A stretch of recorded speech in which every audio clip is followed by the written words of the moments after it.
നമുക്കിന്നൊരു സ്ഥലത്തേക്ക് പോയാലോ? തൃശ്ശൂരുകാർക്ക് എല്ലാവർക്കും അറിയാവുന്ന ഒരു സ്ഥലമാണ്. എല്ലാവർക്കും വളരെ സുപരിചിതമായിട്ടുള്ള സ്ഥലത്തേക്കാണ് നമ്മൾ പോകാൻ പോകുന്നത്. ഞാൻ ഈ വീഡിയോ എടുക്കണതിൻ്റെ പിന്നിൽ വലിയൊരു സ്വപ്നമാണ് കേട്ടോ. വലിയ സ്വപ്നം എന്ന് പറഞ്ഞാൽ വലിയൊരു സ്വപ്നമാണ്. അതെന്താ സ്വപ്നം എന്നല്ലേ, അത് ഞാനിപ്പോൾ പറയില്ല. കുറച്ച് 2-3-5-6 വീഡിയോകൾ നോക്കാം. അപ്പോൾ നിങ്ങൾക്ക് പതുക്കെ ഞാനത് മനസ്സിലാക്കി തരാം. അത് എന്നെക്കൊണ്ട് എടുക്കാൻ പറ്റുമെന്ന് ചോദിച്ചാൽ അത് കുറച്ച് ബുദ്ധിമുട്ടാണ്. പക്ഷെ നമുക്ക് എല്ലാവർക്കും കൂടി ഒരുമിച്ച് തീർക്കാം. എങ്ങനെയാണെന്നല്ലേ, ഒന്നുമില്ല, നിങ്ങൾ ഈ വീഡിയോ കാണുമ്പോൾ ഒന്ന് ഷെയർ ചെയ്യുക, പറ്റുന്നത് റീപോസ്റ്റ് ചെയ്യുക, പറ്റുന്നുണ്ടെങ്കിൽ സേവ് ചെയ്യുക, നിങ്ങൾക്ക് പറ്റാവുന്നവരിലേക്ക് എത്തിക്കുക. ഇത്രയും നിങ്ങൾ ചെയ്യണ്ടോ?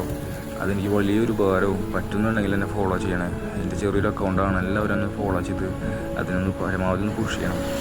നമ്മളിന്നൊരു സ്ഥലത്തേക്ക് പോയിട്ടിരിക്കുന്നത് തൃശ്ശൂരിനെ കുറിച്ച് അറിയാവുന്നവർക്ക് ഏറ്റവും എല്ലാവർക്കും സുപരിചിതമായിട്ടുള്ള സ്ഥലത്തേക്കാണ് നമ്മൾ പോയിട്ടിരിക്കുന്നത്. ഈ സ്ഥലമൊക്കെ കാണുമ്പോൾ തന്നെ ചിലർക്ക് മനസ്സിലാവുണ്ടാവും ഇത് ഏതാണ് സ്ഥലമെന്ന് മനസ്സിലായിട്ടുള്ളവർ ഇതിൻ്റെ അടിയിൽ കമൻറ്റ് ചെയ്യണം കേട്ടോ. നല്ല വെയിലുണ്ട് കേട്ടോ, നല്ല വെയിലാണ്, രക്ഷയില്ല.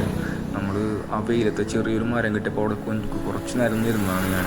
അത് കഴിഞ്ഞ് ഞാൻ വേഗം സൈക്കിൾ എടുത്ത് അവിടെ നിന്ന് പോയി. കാരണം അവിടെ അങ്ങനെ ഇരുന്ന് പോകും, നല്ല തണലും കാര്യങ്ങളൊക്കെ നമുക്ക് അവിടെ ഇരുന്ന് പോകും. പക്ഷേ ഈ ഒരു സ്ഥലത്തേക്ക് വന്നവർ വേഗം ഒന്നും അവിടെ നിന്ന് എനിക്ക് പോവില്ല. കാരണം അത്രയ്ക്കും സുന്ദരമായിട്ടുള്ള ഒരു സ്ഥലമാണ് ഈ ഒരു സ്ഥലം. ഈ ബോർഡ് കണ്ട് പോസ് ചെയ്താൽ നിങ്ങൾക്ക് അറിയാൻ പറ്റും ഇതേതാ സ്ഥലം എന്നുള്ളത്. നല്ലൊരു ഇറക്കാട്ടോ. ഞാൻ ഒരു കൈ എടുത്തത്, പക്ഷേ ഹാൻഡിൽ എൻ്റെ കയ്യിൽ നിന്ന് പോകുന്ന എനിക്ക് 100% ഉറപ്പായപ്പോൾ ഞാൻ വേഗം കൈ കൊണ്ട് പിടിച്ച്. പിന്നെ ഈ ഫോട്ടോയ്ക്കും വീഡിയോ ഒക്കെ എടുക്കാനായിട്ട് ഞാൻ വേഗം മറന്നില്ല. വേഗത്തിൽ തന്നെ എടുത്ത്. നല്ല വെയിലുണ്ടായിരുന്നു, ഒരു രക്ഷ ഉണ്ടായിരുന്നില്ല. ഞാൻ വീട്ടിൽ നിന്ന് ഇറങ്ങിയപ്പോഴേ എൻ്റെ കൈയും കാലൊക്കെ ഈ വിശത്ത് തുടങ്ങി.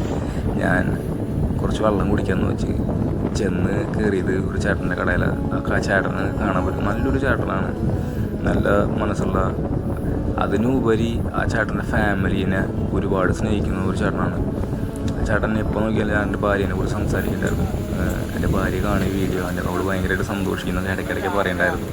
ചേച്ചി ഈ വീഡിയോ കാണണമെങ്കിൽ ഞാനൊരു കാര്യം പറയണം, ആ ചേട്ടൻ ചേച്ചിനെ ഒരുപാട് സ്നേഹിക്കുന്നുണ്ട് കേട്ടോ. നിങ്ങളെപ്പോഴും ഭയങ്കരമായിട്ട് ധാരാളം അനുഗ്രഹിക്കട്ടെ. ആ ചേട്ടൻ ഒരുപാട് കഷ്ടപ്പെട്ട നഷ്ടപ്പുറം വെയിൽന്നിട്ടാണ് ആ ചേട്ടൻ ഈ ജോലിയൊക്കെ ചെയ്യുന്നത്. കുടുംബത്തിന് വേണ്ടി ജീവിക്കാനാണ്. നല്ലൊരു മനുഷ്യനാണ്. നിങ്ങളെല്ലാവരും ഈ വീഡിയോ കാണാൻ ഈ സ്ഥലത്തേക്ക് പോയിട്ട് പരമാവധി ആ ചേട്ടനും സപ്പോർട്ട് ചെയ്യണം. രാജാവിൻ്റെ മകൻ എന്നാണ് അദ്ദേഹത്തിൻ്റെ ഐഡിയയുടെ പേര്. അവിടെ പോകണം. ആ വഴിയോടെ പോകുമ്പോൾ പറ്റുന്ന സോഡയൊക്കെ കുടിച്ച് അവിടെ എല്ലാം ഉണ്ട്, നമുക്ക് വേണ്ട എല്ലാം ഉണ്ട് അവിടെ.